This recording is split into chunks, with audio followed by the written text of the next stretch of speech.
All right, in this chapter, we're going to talk about how to set up and manage part fees. Now, we talked about it briefly in a couple other chapters, whether it be at the part detail level or doing kits, how to add fees, but there's more to it than just adding a fee to a part. So that's what we're going to cover today. So, the first thing we want to remind you is that part fees are managed in dealership settings under part settings. Fees can be added from other areas of DX1, but they cannot be removed. They have to be managed from dealership settings. Once you go there, if you scroll down to the bottom of the page, again, you'll see a number of fees. Now, you can see some have zero. We have some default fees in there to give you an idea. So you would need to set those, decide if they're taxable. You can update the name if you'd like. Again, core charge we add in there for you, but we don't know what you want to charge, so it's zero. So make sure that you go in like I am here and find the fees that we put in as default to give you an idea, set the amount correctly, decide if they're taxable, and hit save before you use them. Okay, you can also see I added in at one point a a tire disposal fee, and here is a fee I made in the past, but if we want to delete one, it's pretty simple. We click the trash can icon, we hit yes, and it's just that easy to remove a fee. All right, so that's how to manage the fees and how to create one from dealership settings.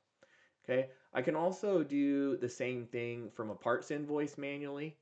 Again, if I wanted to search fees, I could add a fee. I could go through the same process here of adding some type of fee, hit save, and it'll add it to my list. Again, I can't manage any, I can't remove these or modify the ones I'm seeing, but if I need to add a fee on the fly, that can be done from a parts invoice.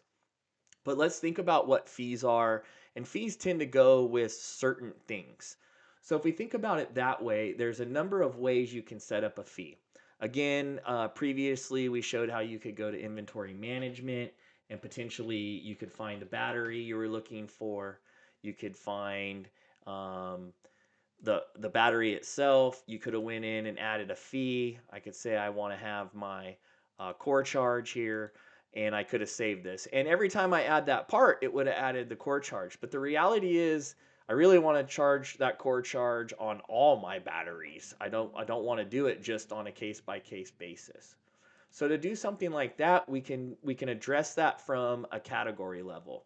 And again, when you're in part inventory, if you come over to the left hand collapse menu under management, if we work our way down, we can come down and we can find category management.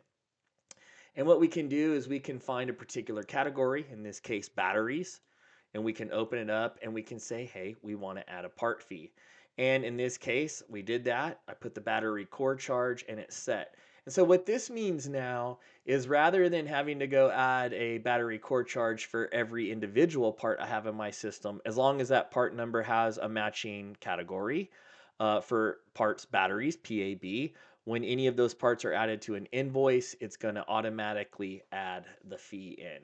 So you can automatically do it at the category level. So those are the three ways you can manage fees. Again, this is probably the most reasonable level if you have your categories lined up correctly, if the data is really defined. It'll make sure that every time you add in a part with that particular category, it'll be there. We've seen how you can add it in for a particular part so it goes in automatically. We've seen that you can add fees to kits, and we've seen how you can add both to your database and to an invoice a fee on the move. And fees are important to make sure that you're not giving away money when you have fees and other charges that should be passed on to your customers. So hopefully an understanding of how to use part fees will help you out in your dealership.